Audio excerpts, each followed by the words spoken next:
ओम शांति।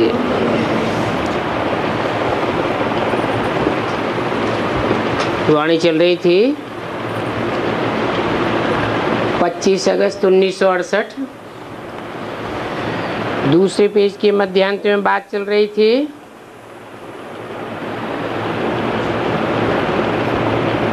जो बाप नाले जा कर के कल्प कल्प समझाते हैं वो कोई नई बात नहीं है। हाँ, इतनी नॉलेज है कि उसमें गुह्यता आती जाती है।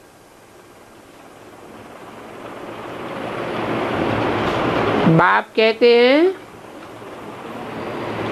मैं तुमको गुह्यतम ज्ञान सुनाता हूं।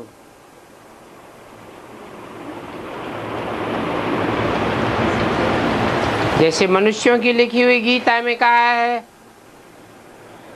गुह्यात गुह्यतरम ज्ञानम, तो गुह्यराज बाप आकर के समझाते हैं।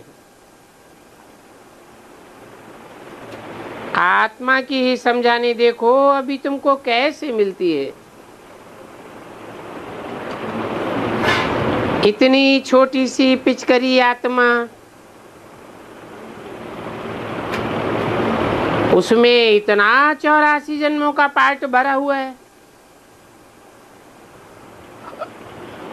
और ऐसा अविनाशी पार्ट भरा हुआ है जो कब विनाश नहीं होता है। तो कितनी गुह्यतम नॉलेज है, इसको वंडर ही कहें और क्या कहें। ये पार्ट कब विनाश नहीं होता है, इसलिए इसको अविनाशी कहा जाता है। पार्ट भी अविनाशी और आत्मा भी अविनाशी।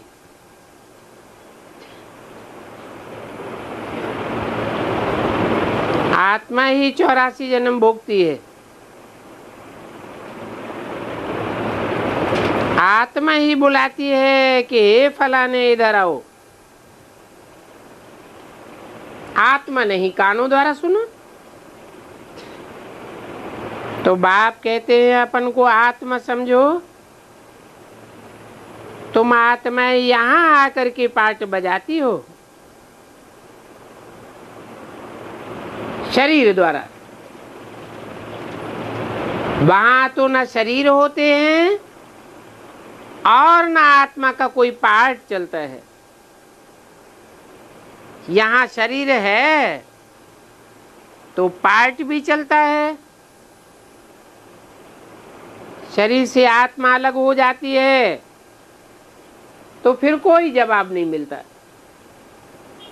अभी बाप कहते हैं कि बच्चे तुम आत्मा हो, तुमको वापस जाना है। जब ये पुरुषोत्तम संगम युग आता है तब तुमको वापस जाना होता है। और वापस जाने के लिए पवित्रता मुख्य बात है। जो आत्मा जितनी पवित्र होगी वो पहले पहले परम धाम वापस जावेगी। वहां शांति धाम में सब पवित्र आत्माएं ही जाती हैं। शांति धाम और सुख धाम ये दोनों ही पवित्र धाम हैं।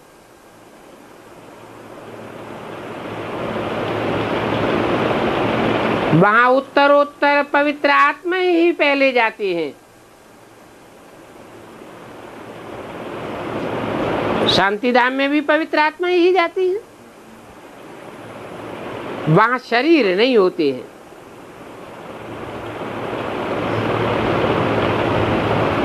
सुखधाम में शरीर भी होता है, पवित्र आत्मा भी होती है। शांति धाम में बैटरी डिस्चार्ज नहीं होती है और सुखधाम में तो थोड़ी थोड़ी बैटरी डिस्चार्ज होती भी है। यहाँ इस दुनिया में शरीर धारण करने पर मोटर चलती है तो बैटरी कम होती जाती है,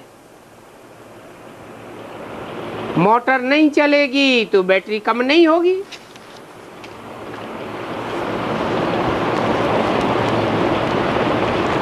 पच्चीस 60 68 की वाणी का 3रा पेज। अभी तुम्हारी आत्मा की ज्योति बहुत कम हो गई है। हाँ, ये कहेंगे कि एकदम बुझ नहीं जाती है। दुनिया में भी भक्ति मार्ग में ये रस्म चलती है, जब कोई मरता है तो उनका दीवा जलाते हैं।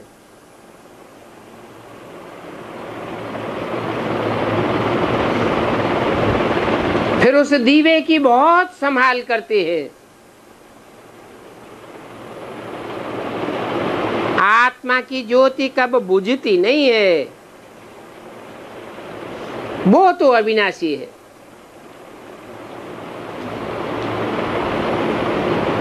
तो फिर दीवा क्यों जलाते हैं? भक्ति मार्ग में जो दीवा जलाते हैं वो संगम युग की यादगार है कि आत्मा की बैटरी जब उंजियानी हो जाती है तो बाप आकर के सभी आत्माओं का दीपक जगाए देते हैं।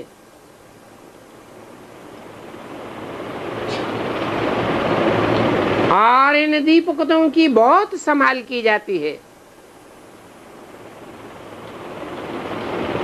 बाप जानते हैं ये बहुत लवली बच्चे हैं जो काम चिता पर बैठ करके भस्म हो गए थे। अभी फिर उनका दीवा जगावेंगे। ये बच्चे बिल्कुल ही तमो प्रधान मुर्दे बन गए थे।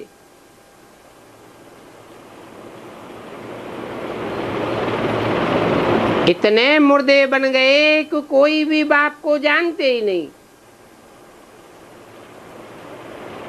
बाप आते भी हैं, अपनी पहचान भी देते हैं, तो भी बाप को नहीं जानते। अभी मनुष्य कोई काम के नहीं रहे हैं। मनुष्य की मिट्टी भी कोई काम की थोड़े ही होती है। ऐसे भी नहीं कि बड़े आदमियों की मिट्टी कोई काम की होती है।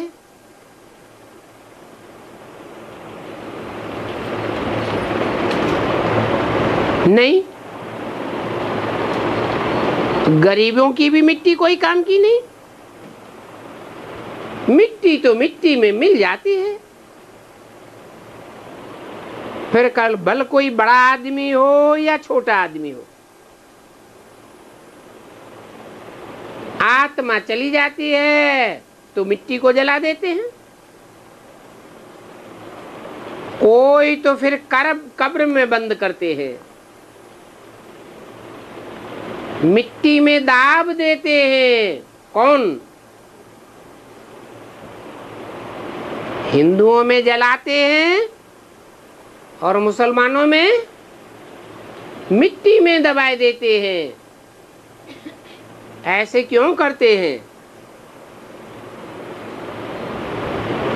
क्योंकि संगम युग में जब बाप आते हैं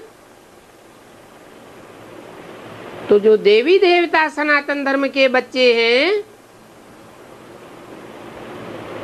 वो अपने देह अभिमान रूपी मिट्टी को पूरा ही जलाए देते हैं।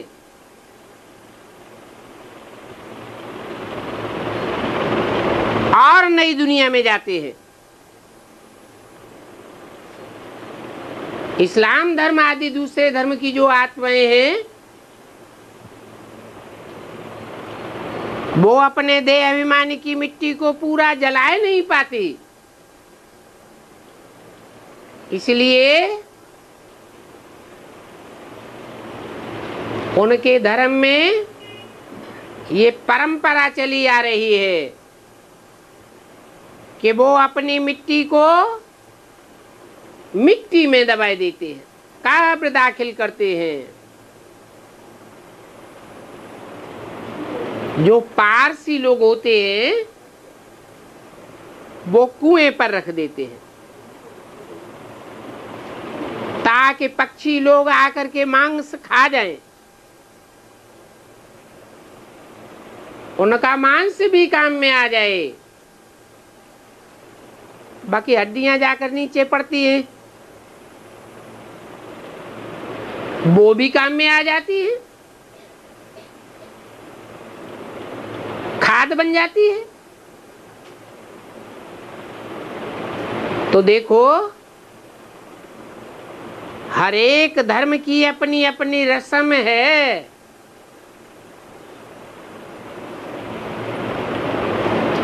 दुनिया में जो ढेर मनुष्य मरते हैं, ढेर की ढेर हड्डियां निकलती होंगी। अभी तुमको तो अपने आप ही शरीर छोड़ना है। तुम यहाँ आए हो ये शरीर छोड़ करके घर जाने के लिए, अर्थात मरने के लिए आए हो। तो तुम खुशी से जाते हो, और धर्म वाले इतनी खुशी से नहीं जाएंगे। तुम जानते हो कि हम तो जीवन मुक्ति में भी जाएंगे। तो जिन्होंने जो पार्ट बजाया है वो अंत तक बजावेंगे। बाप पुरुषार्थ कराते रहेंगे और साक्षी होकर के देखते भी रहेंगे, क्योंकि ये तो समझ की बातें हैं, इसमें डरने की भी कोई बात नहीं है। हम स्वर्ग में जाने के लिए आप ही पुराने शरीर को छोड़ देते हैं।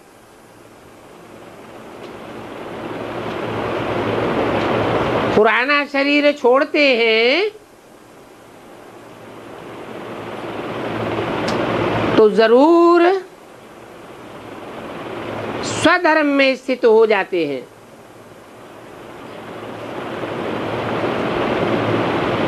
स्व आत्मा को कहा जाता है। जो आत्म की स्थिति में जाते हैं वो ही स्वर्गीय सुखों का अनुभव करते हैं।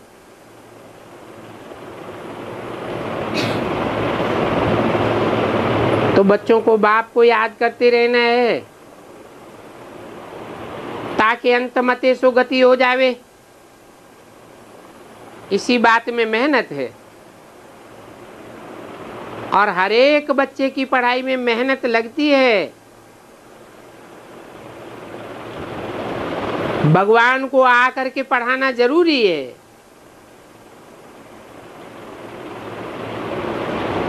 ऐसे नहीं कि ऊपर बैठे बैठे प्रेरणा से पढ़ाई देते हैं। नहीं, जरूर बड़ी पढ़ाई होगी जो भगवान को आकर के पढ़ाना पड़ता है। इसमें दैवी गुण भी चाहिए, क्योंकि ये ऊंचे ऊंचे लक्ष्मी नारायण बनना है। ये तो ऊंचे ऊंचे युग में सतयुग के आदि में थे।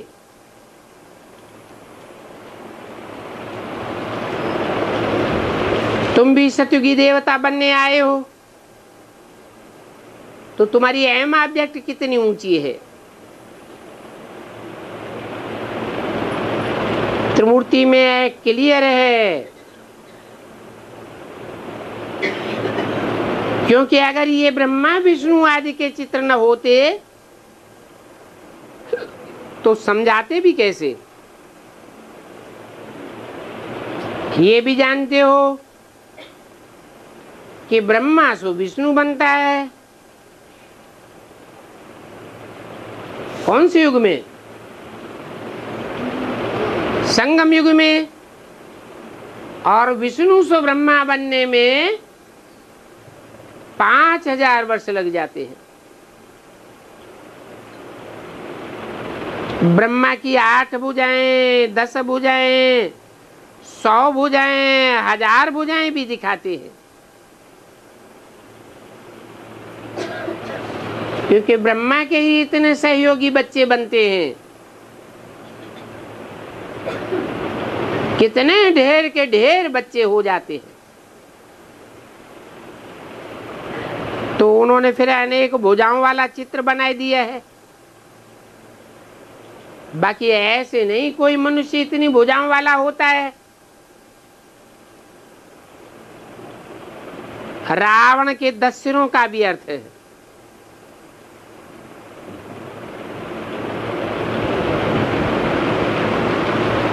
रावण का चित्र बनाते हैं तो जरूर चरित्र करने वाले भी कोई होंगे।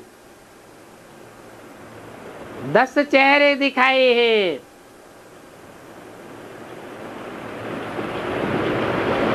तो कहेंगे 10 धर्मों के 10 चित्र हैं, जो पहले सतो प्रधान होते हैं, बाद में तमो प्रधान बन जाते हैं। बाकी कोई ऐसा मनुष्य नहीं होता है जो 10 सिरों वाला हो। और ये 10 सिरों का राज बाप ही बैठ करके समझाते हैं।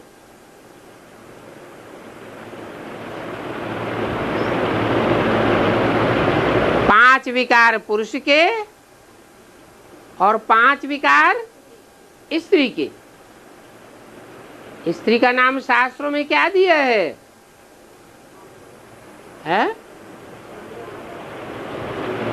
मंदोदरी। उदर माना पेट। पेट कहते हैं बुद्धि को। कहते हैं ना तुम्हारे पेट में बात पचती नहीं है, तो ये बुद्धि रूपी पेट है, जो मंदोदरी को मंद बुद्धि दिखाया गया है।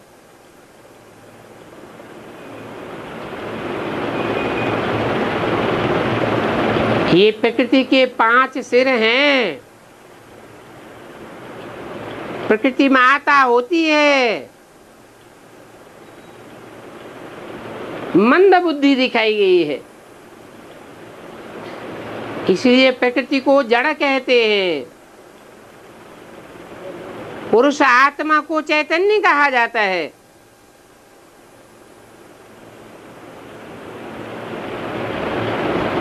रावण बड़ा प्रकांड विद्वान दिखाया गया है।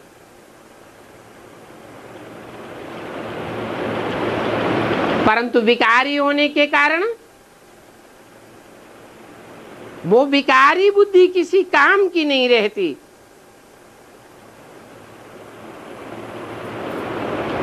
मनुष्य तो कुछ भी नहीं जानते हैं। ये खेल है राम और रावण का।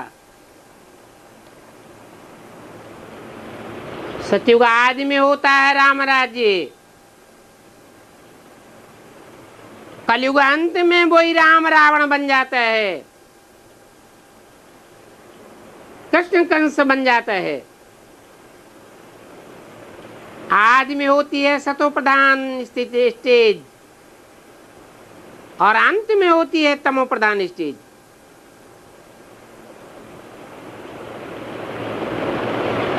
इस बात का दुनिया में कोई को पता नहीं है। बाप ही आकर के समझाते हैं कि दुनिया की हर चीज 4 अवस्थाओं से पसार होती है।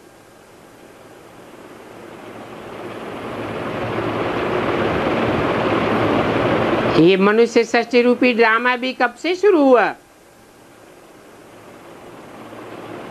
कह देते हैं परंपरा से। अरे वो परंपरा भी कब से शुरू हुई? तो कोई जानते नहीं है। तुम बच्चे तो जानते हो कि ये परंपरा संगम युग से शुरू होती है। तो ये बातें बैठ मीठे मीठे बच्चों को बाप पढ़ाते हैं। वो बाप भी है, पढ़ाने वाला टीचर भी है, और सदगति देने वाला गुरु भी है। बुद्धि की ही पहले सदगति करते हैं। तो बच्चों को कितनी खुशी होनी चाहिए। ये जो म्यूजियम आज तुम खोलते हो, ये किसके डायरेक्शन से खोलते हो? म्यूजियम हो, सेंटर हो, गीता पाठशालाएं हो, बाप के डायरेक्शन से खोलते हो ना। यहाँ तो हैं ही माँ बाप और बच्चे, और बच्चे भी ढेर के ढेर हैं। तो बाप के डायरेक्शन पर ढेर के ढेर म्यूजियम, सेंटर, गीता पाठशालाएं आदि खोलते रहते हैं।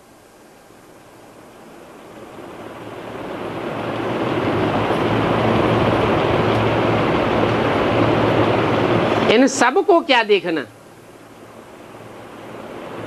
एक को देखा माना 10 को देखा।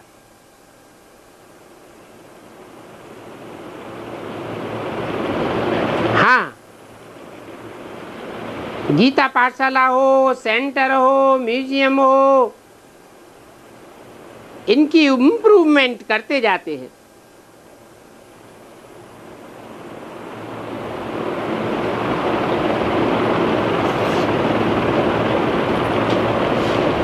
मैं भी भला जाकर के क्या करूंगा? बाबा कोई से बात तो करते नहीं है। कहते हैं, तुम कहते हो भगवानुवाच रथ द्वारा। तो भगवान को कहते हैं कि हे भगवान, हमको साक्षात्कार कराओ।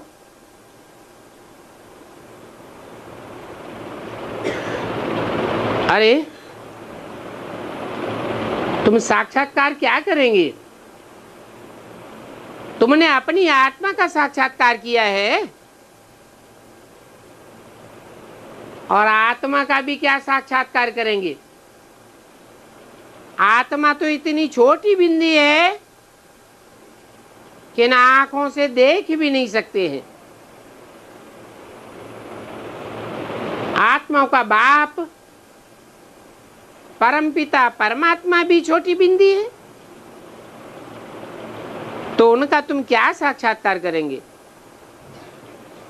इस साक्षात्कार आदि की जरूरत नहीं है। यहाँ तो आत्मा को बुद्धि से समझना होता है। ये आत्मा अति सूक्ष्म स्टार मिसल भ्रकुटी के बीच में रहती है।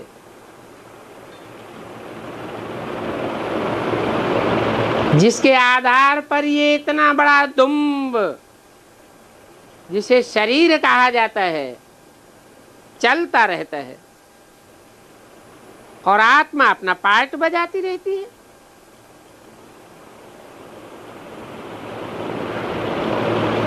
अभी तुम्हारे पास ना लाइट का है और ना रतन जड़ित ताज है।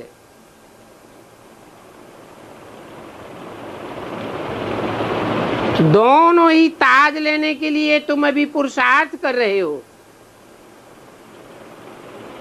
पुरुषार्थ करते करते आत्मा जब संपन्न स्टेज को पकड़ेगी, तो तुम्हारी आंखों में, तुम्हारे चेहरे में, मस्तक में लाइट का ताज भी आ जाएगा, और फिर रतन जड़ित ताज भी मिलेगा। अभी तुम दोनों प्रकार का ताज लेने के लिए पुरुषार्थी हो। कल्प कल्प तुम बाप से वर्षा लेते हो। तो बाबा पूछते हैं कि हे बच्चे, तुम आगे भी कभी मिले थे? तो बच्चे कहते हैं हाँ बाबा, हम कल्प कल्प मिलते हैं।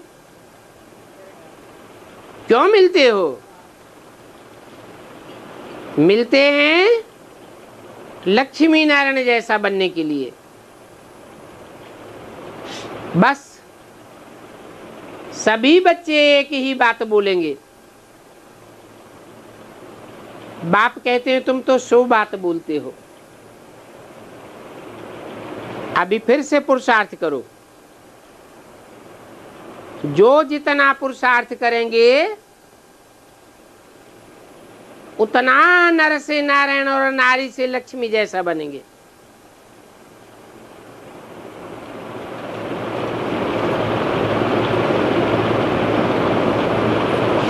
अभी सबको नर से नारायण नारी से लक्ष्मी ही तो बनना है ना।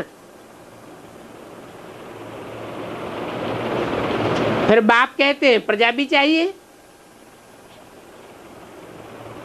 प्रजा तो ढेर की ढेर बनती है। तो जरूर है कि पुरुषार्थ करने वाले बहुत थोड़े बच्चे निकलते हैं।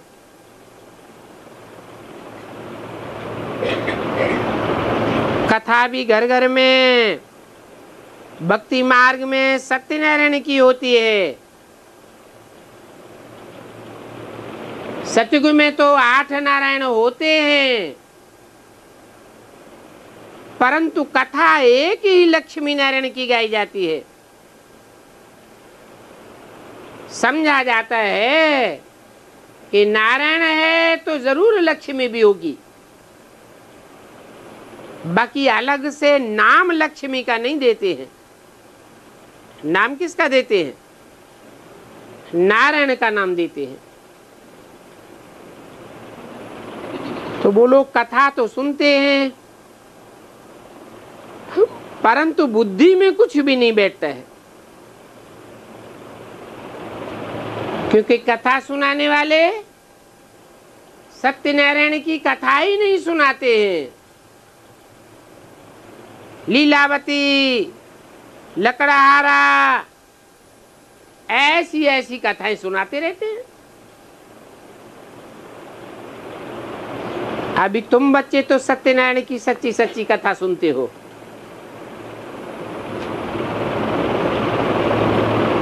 जानते हो ये सच्ची कथा सुन करके हम सत्यधाम में चले जाएंगे। वो है निराकारी दुनिया।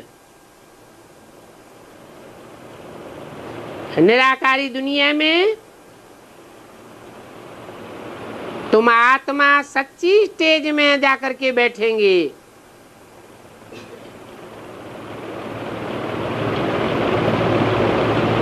इसलिए उसको सत्यधाम कहा जाता है। फिर वहां से जावेंगे सुखधाम में।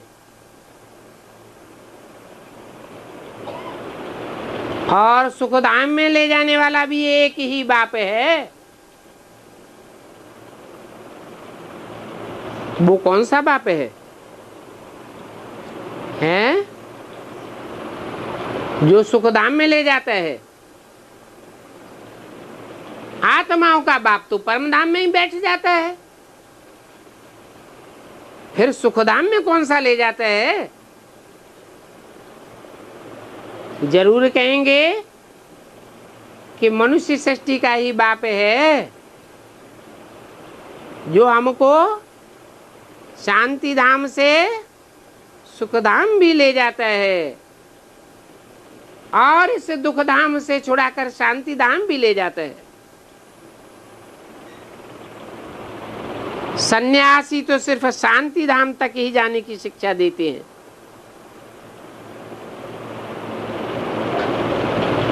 सहज राजयोग के ज्ञान का उन सन्यासियों को विचारों को पता ही नहीं है। तो तुम कोई को भी समझाओ तो बोलो कि अभी आत्माओं के बाप के घर वापस जाना है। वो हम आत्माओं का भी घर है, हम आत्माओं के बाप का भी घर है। इसलिए अभी बाप को याद करो। और तुम बच्चे ही बुलाते हो कि आओ, आकर के हमको इस दुखों की दुनिया से लिबरेट करो, मुक्ति दो। अभी बाप आए हैं, अपना परिचय भी देते हैं, फिर भी उस बाप को जानते ही नहीं। बाप तो कहते हैं कि जान करके बाप से पूरा वर्षा ले लो। ओम शांति। ये 23-8-68 की वाणी का कोई बचा हुआ हिस्सा है, तीसरे पेज का।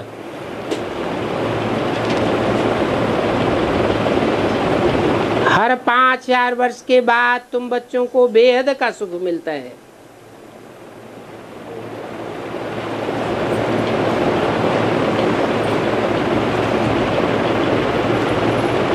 द्वापर कलयुग में अल्पकाल का सुख होता है, उसको हद का सुख कहेंगे। और बाप आकर के स्वर्ग की नई दुनिया का बेहद का सुख देते हैं। मनुष्य तो कह देते हैं अर्जुन, कलयुग की आयु इतने लाखों वर्ष है। इस बात में बहुत बहस करते हैं, परंतु उन बहस करने वालों को समझाना है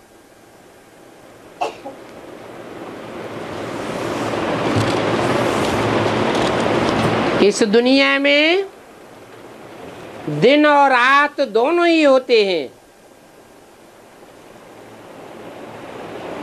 रात में अंधेरा होता है, दिन में उजियाला होता है।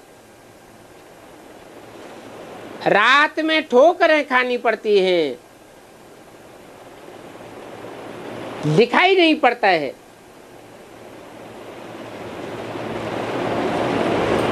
और रोशनी हो जाती है तो सोजरा ही सोजरा हो जाता है।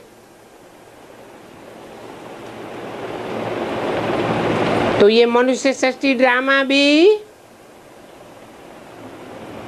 सुख और दुख का ड्रामा बना हुआ है।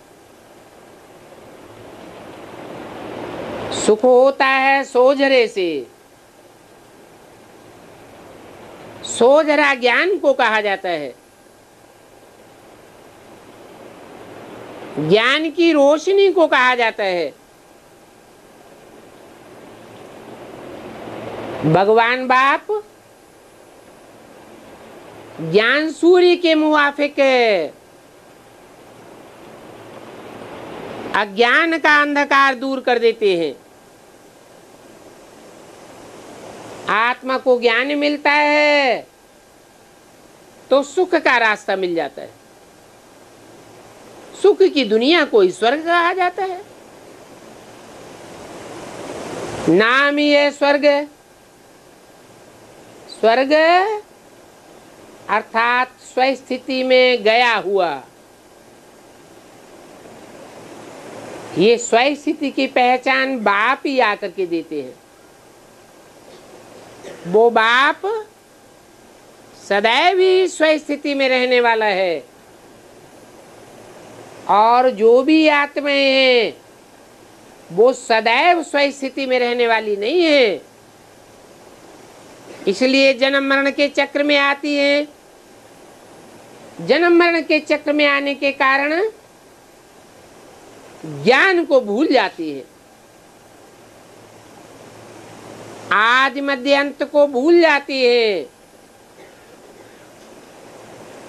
वर्तमान भी याद नहीं रहता, भविष्य भी याद नहीं रहता, पास्ट भी याद नहीं रहता। और वो परमपिता परमात्मा तो सदैव ही स्वस्थिति में रहने वाला है। वो सदा शिव कहा जाता है, क्योंकि जन्म मरण के चक्र में नहीं आता है। वो ही आकर के बताता है कि बच्चे, इस दुनिया में आधा समय है सुख और आधा समय है दुख। जो सुख की दुनिया है वो मैं भगवान बाप ही आकर के स्थापन करता हूं। उस सुख की दुनिया को स्वर्ग कहा जाता है, और वो ही सुख की दुनिया जब पुरानी हो जाती है तो दुख की दुनिया बन जाती है। जैसे लौकिक दुनिया में भी कोई बाप होते हैं, बच्चों के लिए नया मकान बना के देते हैं, तो उसमें सभी तरह की सुख सुविधाएं होती हैं जब तक मकान सतो प्रधान स्टेज में रहता है।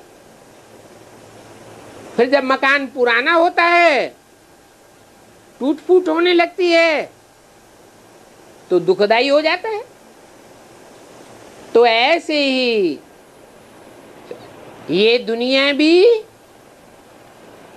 एक मकान के मुआफिक है। भगवान बाप आकर के तुम बच्चों के लिए नया मकान देते हैं। उस नए मकान में जाने के लिए कहते हैं कि बच्चे, बाप समान स्वस्थिति को धारण करो। आत्मिक स्टेज में रहेंगे, स्व की स्थिति में रहेंगे तो स्वर्ग में जाएंगे। अगर देवान में रहेंगे, बाप की बातों पर ध्यान नहीं देंगे, तो नरक की दुनिया में जाकर जन्म मिलेंगे, कल्प कल्प की बाजी हार जाएंगे। तो उस दुनिया में आधा समय सुख अर्थात स्वर्ग और आधा समय नरक होता है। नरक तब होता है जब नर करता है। नर मनुष्य को कहा जाता है। इब्राहिम, बुद्ध, क्राइस्ट, गुरु नानक आदि साहब नर हैं। इन मनुष्य गुरुओं के द्वारा जो भी धर्म स्थापन किए गए वो सब नरक पैदा करने वाले हैं, दुनिया को नीचे गिराने वाले हैं, दुनिया में अंधियारा फैलाने वाले हैं। ये अज्ञान का अंधियारा फैलाते हैं। बाप तो ज्ञान सूर्य है, ज्ञान की रोशनी दे करके हम बच्चों को स्वर्ग में भेज देता है। तो ऐसे नहीं है कि दुनिया की आयु लाखों वर्ष है, नहीं। 2500 वर्ष की हिस्ट्री मनुष्यों के पास है। इस 2500 वर्ष की हिस्ट्री में दूसरे दूसरे धर्मों की हिस्ट्री मिलती है। इब्राहिम का इस्लाम धर्म, बुद्ध का बौद्ध धर्म, क्राइस्ट का क्रिश्चियन धर्म आदि आदि। ये अनेक प्रकार के द्वैत फैलाने वाले धर्म जब इस सृष्टि पर आते हैं तो दो दो मतें, दो दो बातें पैदा हो जाती हैं। धर्मों में द्वैतवाद पैदा होता जाता है। परंपराएं आपस में टकराती हैं, मनुष्य आपस में झगड़ते हैं।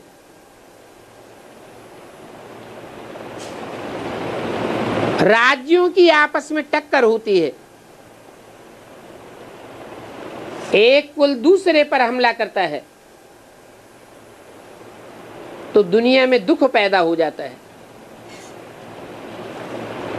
लोगों को पता ही नहीं रहता कि इस दुनिया का एक बाप कौन है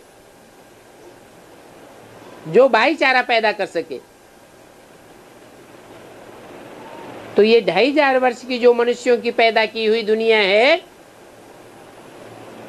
इसमें दुख होता है, इतना दुख होता है कि मनुष्य दिन गिनना शुरू कर देते हैं, तवारीखें शुरू होती हैं क्राइस्ट का संबत दिन गिनने के लिए, विक्रम संबत दिन गिनने के लिए, शक संबत दिन गिनने के लिए, हिजरी संबत दिन गिने जाते हैं। तो दुख में लोग दिन गिनते हैं या सुख में गिने जाते हैं? जब दुख पड़ता है तो एक एक दिन गिना जाता है, तब हिस्ट्री बन जाती है। ये 2500 वर्ष की हिस्ट्री मनुष्यों के पास है, लेकिन इससे पहले जब ये मनुष्यों के स्थापन किए हुए धर्म संसार में नहीं थे, तब ईश्वर का राज्य था।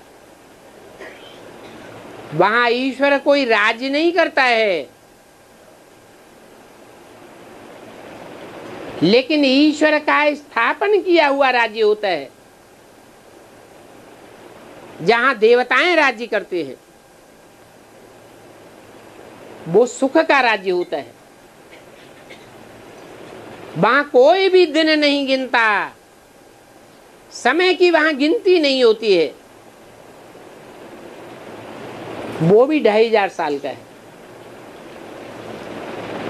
तो 2500 साल सुख की दुनिया और 2500 साल दुख की दुनिया,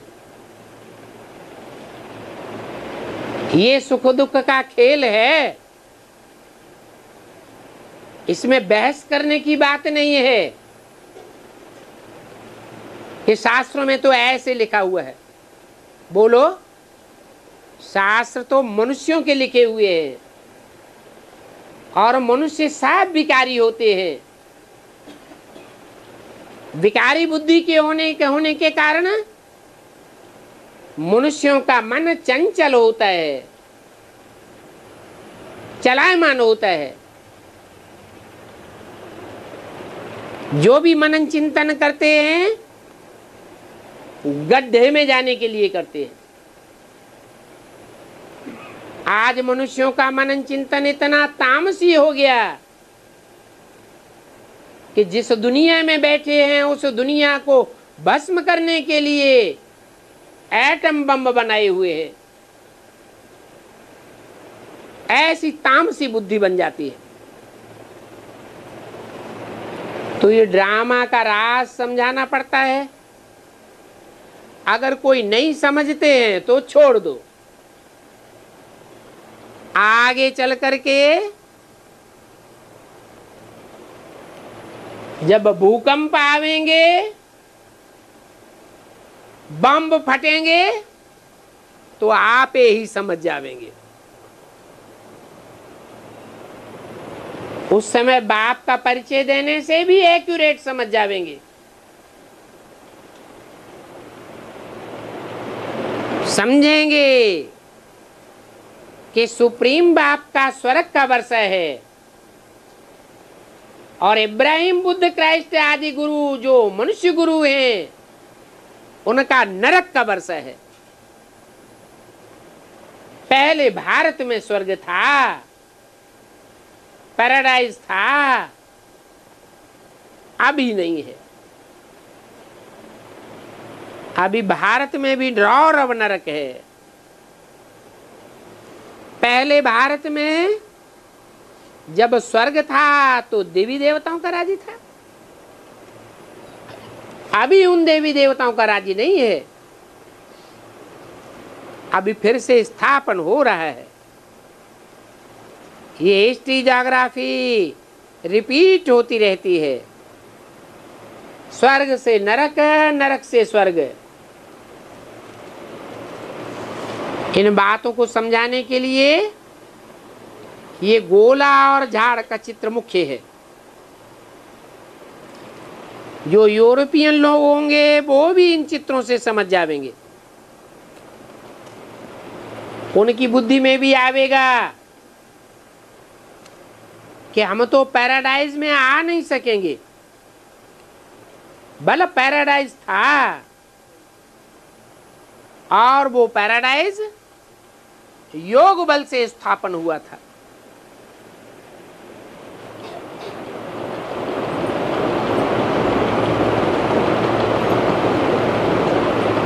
हम कैसे जानना चाहते हैं?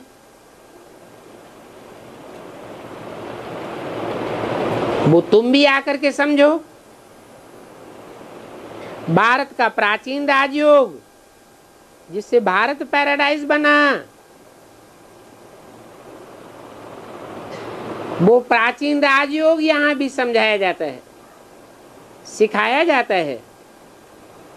अच्छा, बच्चों को रूहानी बाप दादा का याद प्यार गुड नाइट। रूहानी बच्चों को रूहानी बाप का नमस्ते।